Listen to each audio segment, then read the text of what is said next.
Hi guys, आपका स्वागत है आपके अपने show MKJ talks for investment in Hindi में। कैसे हैं आप सब भाई? आज जो है बाजार जो है आपने देखा एक नैरो मूवमेंट में घूमता रहा और अल्टीमेटली हल्का सा बढ़कर बंद हुआ। तो आइए इसी नोट के साथ अपना प्रोग्राम शुरू करते हैं। सबसे पहले बात करेंगे बाजार आज में। चलिए, आपके सामने स्क्रीन आ गया है। अगर आप देखेंगे कल बाजार बंद हुआ था 9205 और आज बाजार खुलता है 9226 पर, हल्का सा प्रीवियस क्लोजिंग से ऊपर। उसके बाद आप देखेंगे बाजार हल्की सी गिरावट दिखाता है, फिर एकदम ऊपर के सफर तय करने लगता है। जैसे ही बाजार ऊपर चढ़ता है, पुटों के प्रीमियम शुरू में तो बढ़ते हैं, बाद में गिर जाते हैं, और जैसे जैसे बाजार ऊपर जाता जाता है तो ऊपर एक पीक बनाता है 9346 का, और फिर काफी देर ऊपर के लेवल पर घूमता रहता है। उसके बाद एक डिप लेता है और उसके बाद फिर चढ़ता है और अल्टीमेटली 9270 के लेवल पर बंद होता है। यानी कल से लगभग 0.7% बढ़कर बंद होता है। और अगर आज देखें, बाजार जो लो बनाता है वो 9116 का बनाता है और हाई जो बनाता है 9346 का, और क्लोजिंग 9270 पे। अगर हम आज बात करें 3% से ज्यादा तेजी दिखाने वाले शेयरों की, तो साहब इसमें केवल 7 ही शेयर्स थे आपके स्क्रीन पर आ गए। और सबसे टॉप पर आज अपना बजाज फाइनेंस जो है तेजी दिखाकर इन्वेस्टर्स को खुश कर रहा था, वो लगभग 103 रुपए की तेजी से बंद हुआ। इसके अलावा अगर आप देखें तो M&M, GAIL, HDFC bank, Bharti Airtel, ICICI bank, Hero corporation, ये सब शेयर्स थे जिन्होंने 3% से ज्यादा की तेजी दिखाई। तो मात्र 7 शेयर थे और 3% से ज्यादा की गिरावट दिखाने वाले केवल 3 शेयर थे, और टॉप पे था ITC, फिर भारती इंफ्राटेल और कोल इंडिया। ITC में और एक्सिस बैंक में न्यूज चल रही है कि गवर्नमेंट अपना स्टेक कम करेगी और बाजार से पैसा उठाएगी। गवर्नमेंट को आजकल पैसे की बहुत ज़रूरत है, क्योंकि हर कोई सोच रहा है गवर्नमेंट कोई बढ़िया सा स्टिमुलस पैकेज लाएगी, और आपको पता है स्टिमुलस पैकेज के लिए क्या चाहिए होता है, पैसा। तो इसलिए गवर्नमेंट को भी अपनी जेबें टटोलने की जरूरत पड़ रही है, ताकि जहां से भी हो सके पैसा इकट्ठा किया जा सके। तो हमारी गवर्नमेंट क्या कर रही है? जेबें टटोल रही है। कैसा लगा डायलॉग? कमेंट बॉक्स में बताइए।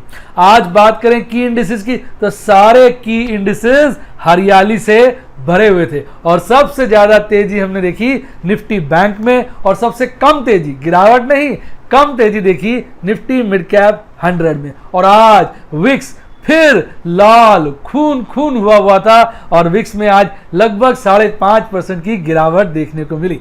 अब बात करते हैं सेक्टोरल इंडिसेस की। साहब सेक्टोरल इंडिसेस में सारे इंडिसेस ग्रीन में थे, केवल 3 ऐसे इंडिसेस थे जिनमें लालिमा छाई हुई थी, और सबसे ज्यादा गिरावट देखने को मिली निफ्टी एफएमसीजी में। निफ्टी एफएमसीजी में गिरावट देखने के 2 कारण हो सकते हैं, क्योंकि इसमें 2 शेयर्स हैं जिनके ऊपर काफी वेट है।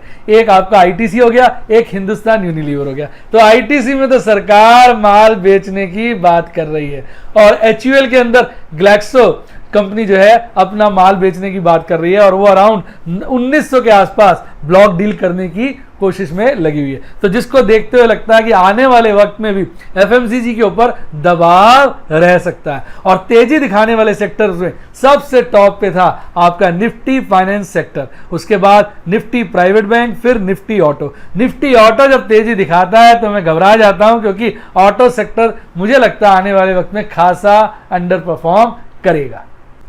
आइए अब बात करते हैं एमकेजे स्टॉक टॉक्स की, जिसमें हम कुछ स्टॉक्स लेते हैं। आज मैंने 3 स्टॉक्स लिए आपके लिए। क्यों? क्योंकि मेंबर सेक्शन आज मैं नहीं ले रहा हूं, क्योंकि मेंबर्स ने जो डाउट मुझे जचे वो स्टॉक से रिलेटेड पूछे थे, इसलिए मैं उसको स्टॉक टॉक्स के अंदर इंक्लूड कर रहा हूं। सबसे पहले भेल। बहुत सारे मेरे व्यूअर्स, मेंबर्स, व्हाट्सएप के मेंबर्स और यूट्यूब के मेंबर्स लगातार भेल के बारे में पूछते रहते हैं, तो मैंने कहा आइए इसको भी कवर कर लेते हैं। और तो मैं भेल को पसंद नहीं करता इतना, उसके पीछे कारण है कि भेल बहुत समय से बेरिश मोड में चल रहा है। देखिए भेल का लाइफ टाइम चार्ट दिखा रहा हूं। भेल ने एक पीक बनाया था 2007 में, उसके बाद भयंकर गिरावट दिखाई, फिर एक बार 2010 में चला था, उसके बाद लगातार गिरता जा रहा है, गिरता जा रहा है, गिरता जा रहा है। इस करके मैं इस शेयर को बहुत ज्यादा पसंद नहीं करता हूं। बाकी अगर डिविडेंड यील्ड देखी जाए तो शेयर की डिविडेंड यील्ड 8.7% है, एफडी के रेट ऑफ इंटरेस्ट से भी ज्यादा। पर 8.7% के लिए जो ये कंपनी है वो 100% डिविडेंड देती है 2 रुपए के शेयर के ऊपर, यानी डिविडेंड हो गया 2 रुपए। आजकल तो कंपनी की कमाई भी लगभग 2 रुपए है, यानी इसका मतलब कंपनी सारी की सारा जो कमाई है वो बांट देती है। शेयर जो है 75 रुपए का 52 वीक हाई बना चुका है और 18 रुपए का 52 वीक लो बना चुका है और आजकल 23 रुपए के आसपास है। तो मैं तो वैसे शेयर में निवेश करना नहीं चाहूंगा, पर अगर ये गिरा वापस अपना 18 रुपए का लेवल काटेगा, नीचे जाएगा, इंडेक्स 7.5, 6, 5, 5.5 ऐसे 6.5, 7 बेरिश मोड में होगा तो मैं इसमें कुछ शेयर लूंगा, ऊपर वाले लेवल पे नहीं लूंगा। इसमें तब लूंगा जब इसमें तबाही मची होगी। कैसा लगा डायलॉग, कमेंट बॉक्स में बताइए। अब इसके अलावा अगर आप देखें कंपनी का जो प्राइस अर्निंग रेशियो है वो 10 है, गवर्नमेंट कंपनी है तो 10 ठीक ठाक सही लगता है, लेकिन प्राइस टू बुक रेशियो बहुत गिरा हुआ है। जब भैया सिर्फ 0.26 है प्राइस टू बुक रेशियो, देखो तो लगता है बार्गेन शेयर है, सस्ता है, उठा लो, लेकिन भाई कंट्रोल करना पड़ता है। वॉल्यूम शेयर के अंदर देखने वाली बात है, बहुत अच्छा है, 4 करोड़ 87 लाख का वॉल्यूम है, यानी कि लगभग 5 करोड़ का वॉल्यूम है, जो अपने आप में एक मिसाल है। और डिलीवरेबल्स भी ठीक ठाक है, अच्छे खासे हैं, 32% से ऊपर की काम जो है डिलीवरी पर हो रहा है। इसकी बैलेंस शीट में एक खास बात है जो आप देखिए कि ये आपकी बहुत कम लोन पे काम कर रही है। इसका जो शेयर होल्डर फंड है वो 30,000 करोड़ से भी ज्यादा है और लोन जो है मात्र 95 करोड़ है, यानी आप कह सकते हैं ये जीरो डेट कंपनी है, जो इसकी एक बहुत बड़ी मतलब अच्छी बात है, इसमें पकड़ है। आइए अब बात करते हैं क्वार्टरली रिजल्ट्स की। अगर हम सितंबर और दिसंबर के रिजल्ट्स को कंपेयर करें जो आपके सामने आ गया, तो आप देखेंगे कि इनकम में गिरावट है, यानी टॉप लाइन यानी इनकम गिरी है, पर अगर आप प्रॉफिट देखेंगे तो उसमें तेजी है। प्रॉफिट अगर आप देखेंगे वो लगातार जो है अच्छी बढ़त दिखाया है उन्होंने क्वार्टर टू क्वार्टर बेसिस पे, जिसकी वजह से अगर आप नीचे अर्निंग पर शेयर देखेंगे, ईपीएस देखेंगे, तो उसमें भी खासी बढ़त आपको देखने को मिलेगी। तो ओवरऑल शेयर जो है उस हिसाब से ठीक ठाक है, फाइनेंशियल परफॉर्मेंस सही है, पर पता नहीं क्यों थोड़ा सा लॉन्ग टर्म बेरिश बना हुआ है। और इसके अलावा अगर आप इसका जो शेयर होल्डिंग पैटर्न देखेंगे तो वो बहुत ठीक ठाक है। प्रोमोटर्स के पास लगभग 63% शेयर, यानी सरकार के पास। एफआईज डीआईज के पास भी अच्छा खासा प्रोपोर्शन है, लगभग 11.5%। और म्यूचुअल फंड ने इसमें लगातार अपनी होल्डिंग बढ़ाई है और लेटली तो होल्डिंग 6.2% बढ़ गई है। ये जो म्यूचुअल फंड की होल्डिंग मैं देख रहा हूं बढ़ रही है, इससे थोड़ा सा दिल में इच्छा जाग रही है कि यार ये शेयर लिया जा सकता है, क्योंकि म्यूचुअल फंड अगर शेयर ले रहे हैं तो इसका मतलब कहीं ना कहीं कुछ अच्छी बातें इसके अंदर छिपी हुई है। दूसरी कंपनी जो मैं आपके लिए लेके आया हूं वो है स्टेट बैंक ऑफ इंडिया, और इसको लाने का कारण पूछिए क्या है। आज स्टेट बैंक ऑफ इंडिया ने 52 वीक लो बनाया, तो मुझे लगा इस शेयर की चर्चा बनती है। आज शेयर ने 166 रुपए का 52 वीक लो बनाया, जबकि इसका 52 वीक हाई 373 रुपए है। शेयर का जो है डिविडेंड का तो मामला खत्म ही, आपको पता होगा पीछे आरबीआई की गाइडलाइंस थी कि कोई भी बैंक डिविडेंड नहीं बांटेगा। अगर आप प्राइस अर्निंग रेशियो देखिए तो ठीक ठाक सी है, 13 टाइम्स है, और price to book ratio attractive है 0.78, और वॉल्यूम शेयर के अंदर 7.5 करोड़ यानी 7 करोड़ से ऊपर का है, जिसमें डिलीवरेबल ट्रेड जो है लगभग 35% से के आसपास हैं। तो इन सभी बातों को देखते हुए शेयर काफी अच्छा खासा बढ़िया लगता है। और अगर आप इसकी शेयर होल्डिंग पैटर्न देखें तो आप देखेंगे कि इसके 57% शेयर्स, लगभग 58 ही कह लीजिए, सरकार के पास हैं, और एफआईज के पास लगभग 11% स्टेक है, और लेटली उन्होंने हल्का स्टेक बढ़ाया है। यही बात अगर आप देखेंगे म्यूचुअल फंड पे भी लागू होती है, उनका भी इसमें एक अच्छा खासा स्टेक है, पर लेटली म्यूचुअल फंड्स ने हल्का स्टेक घटाया है। तो ये जो पोजीशन है इसकी स्टेट बैंक ऑफ इंडिया के शेयर होल्डिंग पैटर्न की है। तो चूंकि ये 52 वीक लो पर है तो ऐसा लगता है ये शेयर थोड़ा सा अट्रैक्टिव हो जाता है। कारण मैं बता देता हूं, यानी जब 7,500 इंडेक्स पहुंच गया था तब भी एसबीआई इस लेवल पे नहीं आया था, आज एसबीआई इस लेवल पे आया। तो यानी जैसा कि हम उम्मीद कर रहे हैं बाजार गिरेगा, अगर बाजार गिरते गिरते फिर 7-7,500 के लेवल पे जाता है तो हो सकता है एसबीआई में भारी करेक्शन ना आए और शेयरों में आए, क्योंकि आपको पता होगा ऑपरेटर्स या बड़े स्मार्ट इन्वेस्टर्स जो हैं वो ऑल्टरनेटिव पोजीशंस बना देते हैं, किसी एक पर्टिकुलर वक्त पे एक शेयर को या एक सेक्टर को पीट देते हैं और दूसरे वक्त पे उसको पीटते नहीं है। तो इसको दिमाग में रखते हुए लगता है कि एक बार्गेन शेयर है, पर साहब ये शार्क मार्केट है, जो भी फैसला करें सोचकर समझकर करें। आइए अब बात करते हैं तीसरे शेयर की। तीसरा शेयर बहुत बेहतरीन शेयर है जिसके क्वार्टरली नतीजे आए हैं और कंपनी का नाम है एसबीआई लाइफ। एसबीआई लाइफ ने अपने Q4 के रिजल्ट जो है डिक्लेयर किए, रिजल्ट अच्छे खासे हैं, ब्रोकरेज हाउसेस जो है इसके ऊपर बुलिश हैं और अच्छे अच्छे टारगेट दे रही हैं। आइए डिटेल में समझते हैं। जो एसबीआई ने अपना जो अभी क्वार्टरली रिजल्ट दिया है उसके अनुसार उसके जो क्वार्टरली प्रॉफिट है वो 16% बढ़े हैं साहब, 16% बढ़कर 530 करोड़ के हो गए हैं और एडलवाइज सिक्योरिटीज ने इस पे बाय का टैग लगा दिया है, रिकमेंड कर दिया और वो कह रहे हैं कि इसका टारगेट प्राइस 860 होना चाहिए। पर साहब सदा आप अपनी रिसर्च करिए, सब बातें समझिए, सिंपल टिप पे मत जाइए। मेरा डायलॉग याद रखिएगा, जिसने ली टिप उसकी लगी डिप। तो भैया आप टिप जो है बिल्कुल ज्यादा फॉलो ना करें, अपने दिमाग को जरूर लगाएं, अपनी रिसर्च जरूर करें। आइए अब चर्चा करते हैं नेट प्रीमियम की। अगर साहब नेट प्रीमियम देखेंगे तो वो भी बढ़ा है, वो बढ़कर 11,862 करोड़ हो गया है, जबकि पहले वो 11,333 करोड़ का था। यानी अभी भी जो है इसका नेट प्रीमियम में खासी बढ़त नहीं है, हल्का सा बढ़ गया।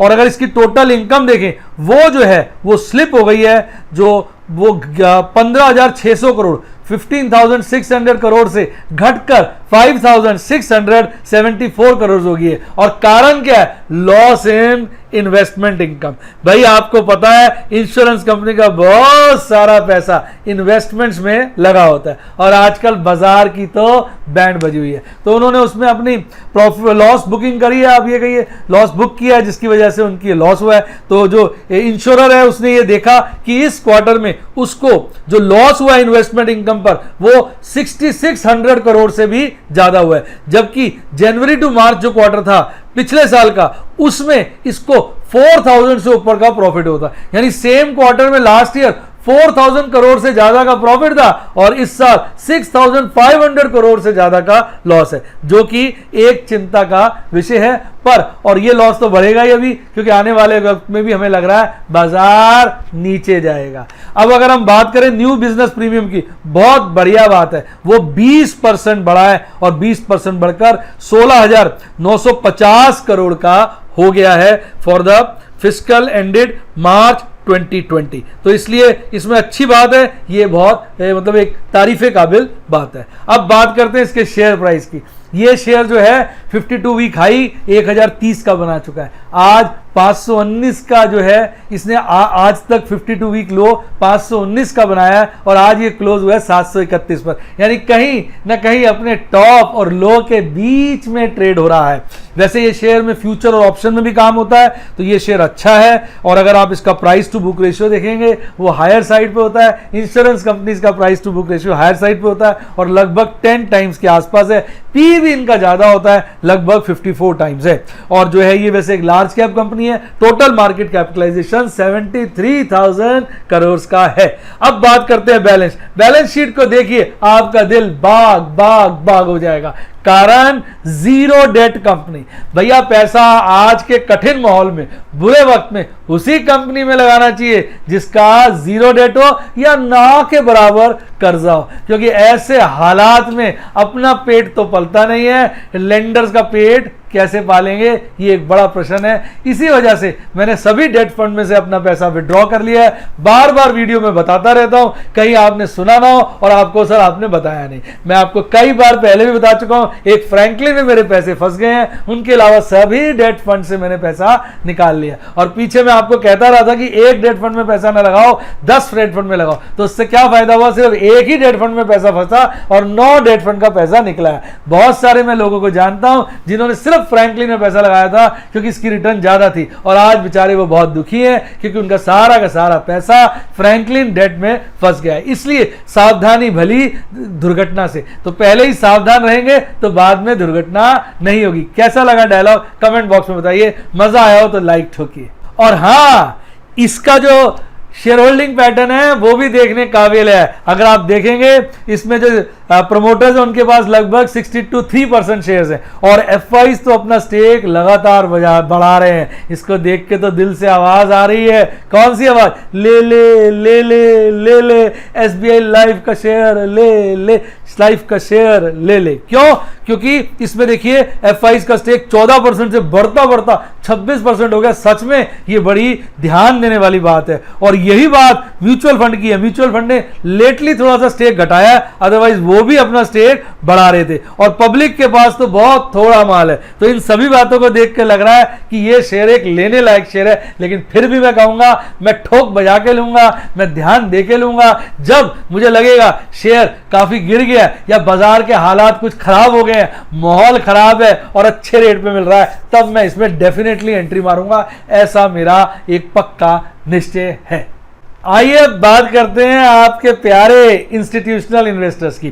तो एफआईज की बात देखें तो एफआईज तो कह रहे हैं ना कि अडिग हो गया है, अपने प्लान पर मजबूती से टिका हुआ है, हर रोज नेट में माल की बिकवाली कर कर जा रहे हैं। आज भी आपके एफआईज ने लगभग 500 करोड़ का माल बेचा, और डीआईज की बात करें उन्होंने 300 करोड़ से ज्यादा का माल नेट में खरीदा। ओवरऑल देखा जाए तो आज 171 करोड़ की नेट सेल्स हुई है। तो एफआईज की बात करते हैं, उन्होंने 5000 से ऊपर के शेयर बेचे और 4500 से ऊपर के शेयर खरीदे। कुल मिलाकर 500 करोड़ के आसपास का माल बेच के निकल गए। डीआईज की बात करें तो उन्होंने 3800 करोड़ से ऊपर का माल खरीदा और 3500 के करीब का माल बेचा, और नेट में 3500 का माल उठाकर यानी खरीद कर बाजार से चल पड़े। तो देखा जाए तो एफआईज ने आज से पिछले दिन यानी कल ज्यादा माल नेट में बेचा था, आज कम बेचा है। डीआईज ने कल नेट में खासा माल बेचा था और आज नेट में माल खरीदा है। तो आज डीआईज ने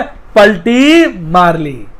आइए अब बात करते हैं ऑप्शन चेन एनालिसिस की। आजकल ऑप्शन चेन एनालिसिस का नाम लेते ही मेरे मुंह पे मुस्कुराहट ज्यादा आ जाती है। कारण क्या कि जो हम ऑप्शन चेन एनालिसिस से बाजार के बारे में रेंज बताते हैं वो 100% सेट हो रही है। मैं देख रहा हूं आज इस बात को 15-20 दिन लगातार हो गए हैं, जरा भी इसमें गड़बड़ाहट नहीं आती। आज भी आप देखिए कॉल की पोजीशन देखिए, कॉल राइटिंग अगर आप देखेंगे तो 10,000 के लेवल पे भी बढ़ी है और 9,500 के लेवल पे भी बढ़ी है। सबसे ज्यादा कॉल राइटिंग 10,000 पे है, उसके बाद 9,500 पे। तो 9,500 और 10,000 एक स्ट्रॉन्ग रेसिस्टेंस का काम कर रहे हैं। अब पुट की बात करें तो पुट राइटिंग सबसे ज्यादा जो है वो 9,000 के लेवल पर है और हल्की सी आज भी बढ़ी है, और उसके बाद पुट राइटिंग आपको 8,500 के लेवल पे मिलेगी। सबसे ज्यादा ओपन इंटरेस्ट, और वो भी आज ओपन इंटरेस्ट बढ़ा है। तो कुल मिलाकर 9,000 और 8,500 एक स्ट्रॉन्ग सपोर्ट का काम कर रहे हैं, और ओवरऑल बाजार हम देखते हैं 9,000 और 9,500 के बीच में मंडराता रहता है। कैसा लगा ये डायलॉग? मंडराता रहता है। अच्छा लगा हो तो लाइक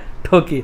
अब बात करते हैं आपकी पॉइंट ऑफ मैक्सिमम पेन की। तो पॉइंट ऑफ मैक्सिमम पेन अभी भी 9,000 के लेवल पे टिका हुआ है, और यहां पर जो टोटल ओपन इंटरेस्ट है हल्का सा बढ़ा है। लेकिन सेकंड हाईएस्ट लेवल जो देखेंगे वो अभी भी 8,000 का ही बना हुआ है, पर वहां हल्का सा गिरा है। और थर्ड हाईएस्ट अगर आप देखेंगे तो थर्ड हाईएस्ट तो नहीं कहना चाहिए, मैं ये कहूंगा 8,500 के लेवल पे देखें तो पेन बढ़ा है। सबसे ज्यादा जो है देखा जाए ओपन इंटरेस्ट वहां पे बढ़ा है, बाकी सब लेवल्स पे हल्का फुल्का चेंज है, पर 8,500 के लेवल पर सबसे ज्यादा चेंज है। तो इस बात को देख के लग रहा है कि पॉइंट ऑफ मैक्सिमम पेन कहीं ना कहीं अभी भी 9,000 के इर्द गिर्द घूम रहा है, और कॉल और पुट हमारा कहता है कि बाजार जो है वो 9 और 9.5 के बीच रहेगा। और अगर आज पुट कॉल रेशियो देखें तो जो लोग मंदी को उम्मीद करके बैठे हुए बड़ी देर से कह रहे हम थक गए मंदी का इंतजार करते हुए, उनके लिए हल्की सी बैड न्यूज है, क्योंकि पुट कॉल रेशियो में अच्छी खासी गिरावट देखने को मिली है। भले वो इंडेक्स ऑप्शन हो, भले वो स्टॉक ऑप्शन हो, भले वो एफएनओ का हो, सब में आपका टोटल हो मिला के, यानी सब में आपको मंदी देखने को मिली है, और वो 1 से नीचे जाता जा रहा है। 1 से जितना नीचे जाएगा तो बाजार बुलिश हो जाएगा। 1 से जितना ऊपर जाएगा तो बाजार बेरिश हो जाएगा। और 1 पे हम मान के चलते हैं 1 के आसपास न्यूट्रल। पीछे एक ही दिन 1 से ऊपर गया था, दिल जो है बाग बाग हो गया था, लग रहा था कि अब ये और ऊपर जाएगा, पर इसने पलटी मारी और धड़ाम से वापस नीचे का सफर तय करना शुरू कर दिया। तो यानी पुट कॉल रेशियो थोड़ी बुलिशनेस दर्शाता है, और कॉल पुट का जो ऑप्शन चेन एनालिसिस है वो कहता है बाजार 9 और 9.5 के बीच में रहना चाहिए, और वाइडर देखा जाए तो 8.5 और 10 के बीच में रहना चाहिए। और पॉइंट ऑफ मैक्सिमम पेन कहता है बाजार जो है 9000 के आसपास सिमटना चाहिए। आइए अब बात करते हैं बाजार कल, यानी टेक्निकल एनालिसिस। देखिए कैंडल स्टिक चार्ट में बड़ा वाला दिखा रहा हूं इस वक्त, छोटा मतलब साइज छोटा है पर व्यू बड़ा है। बड़े व्यू पे आप देखेंगे तो आज लगातार तीसरा दिन बाजार की जो कैंडल है वो नीचे की तरफ मूव कर रही है, यानी कहीं ना कहीं कैंडल स्टिक पैटर्न जो है कह रहा है बेयरिशनेस बरकरार है। आइए थोड़ा सा बड़ा करके देखते हैं। अब बड़ा करके जब हमने देखा तो आज की कैंडल हरी कैंडल बनी है, यानी आपकी बुलिश कैंडल बनी है, मतलब बाजार जिस भाव खुला था उससे ऊपर बंद हुआ है। जब बाजार ऊपर बंद होता है, खुलता कम है ऊपर बंद होता है, यानी चढ़कर बंद होता है तो बुलिश कैंडल बनती है, और गिरकर बंद होता है तो बेरिश कैंडल बनती है। यानी अगर बाजार 1000 पे खुले 800 पे बंद हो तो बेरिश, 800 पे खुले 1000 पे बंद हो तो बुलिश। बेरिश कैंडल को हम लाल और बुलिश कैंडल को हरे रंग से रिप्रेजेंट करते हैं।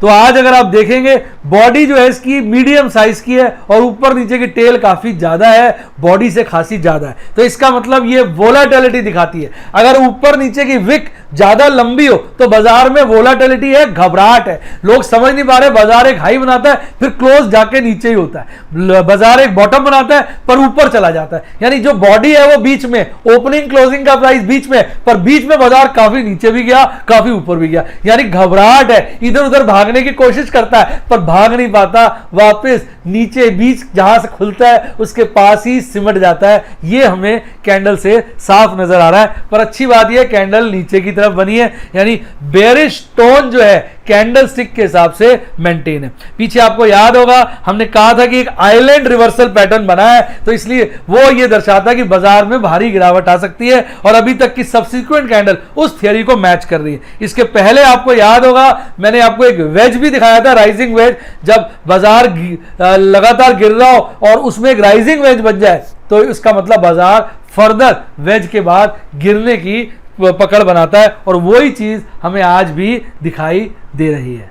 तो ये सारी जो है पोजीशन जो है कैंडल स्टिक की कहीं ना कहीं बेयरिशनेस की तरफ फोकस कर रही है। अब बात करते हैं एमएसीडी चार्ट की। अगर एमएसीडी चार्ट देखेंगे कि इसके जो हिस्टोग्राम है वो लगातार छोटे होते जा रहे हैं, 3 दिन से लगातार रोज छोटे हो रहे हैं, और आप देखेंगे अब तो एमएसीडी यानी काली वाली लाइन और सिग्नल यानी लाल वाली लाइन के बीच का गैप काफी कम हो गया है, और ऐसा लग रहा है कि जैसे अभी ये बेयरिश क्रॉसओवर थोड़े दिन में बना देगी। और अगर हम बात करें आरएसआई की, आरएसआई भी न्यूट्रल ही है, 49 के आसपास है। आपको पता होगा जब आरएसआई 80 के लेवल पे पहुंच जाता है तो उसको कहते हैं ओवरबॉट पोजीशन, तब हमें लगता है बाजार गिरना चाहिए, और जब 20 के पास चला जाता है तो उसको बोलते हैं ओवरसोल्ड पोजीशन, तब लगता है बाजार बढ़ना चाहिए। और 20 और 80 का एग्जैक्ट जो बीच का लेवल होता है वो 50 होता है, और आरएसआई 50 पे है। तो आरएसआई ये कह रहा है कहीं ना कहीं बाजार न्यूट्रल है। एमएसीडी कह रहा है भाई मैं बेयरिशनेस की तरफ बढ़ने की कोशिश कर रहा हूं। कैंडल स्टिक कह रहा है भाई मैं तो बेयरिश हो ही गया हूं काफी हद तक। तो ये जो है थोड़े अलग अलग से विवरण हैं मार्केट के आने वाले वक्त के, जो इन चार्टों से हमें नजर आ रहे हैं।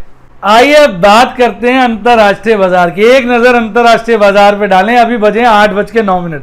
8:09 पे अगर आप लेवल देखें तो डाउ जोन्स ऑलमोस्ट जीरो है, वैसे हल्का सा 0.01% लाल है। S&P 500 भी हल्का सा ग्रीन है 0.08%। नैस्डैक थोड़ा ज्यादा ग्रीन है 0.83%, और स्मॉल कैप 2000 हल्का सा लाल है यानी 0.15%। यानी अगर आप देखें डाउ जोन्स, S&P 500, नैस्डैक और स्मॉल कैप सारे के सारे बिल्कुल जीरो के आसपास के लपेटे में कोई नेगेटिव तो कोई पॉजिटिव, यानी हर तरह की चीजें देखने को मिल रही है। पर मोटा मोटा आप कहेंगे कि बाजार कल के लेवल पे ही टिका हुआ है। अगर हम बात करें टोरंटो की तो उसमें भी हल्की सी तेजी है, जस्ट 0.19%, यानी वो भी फ्लैट ही है। बोस्पा की बात करें जो ब्राजील का इंडेक्स है, वहां करीबन 1% की गिरावट है। यानी ओवरऑल बाजार की जो पोजीशन है वो हरी भरी लाल वाली बात नहीं है, ना लालिमा बहुत है ना हरी भरी है, हरी और लाल का मिक्सचर है। ऐसा लग रहा है गाजर और बीन्स हरी वाली को मिक्स करके सब्जी बना दी हो, कोई लाल तो कोई हरी। कैसा लगा डायलॉग कमेंट बॉक्स में बताइए।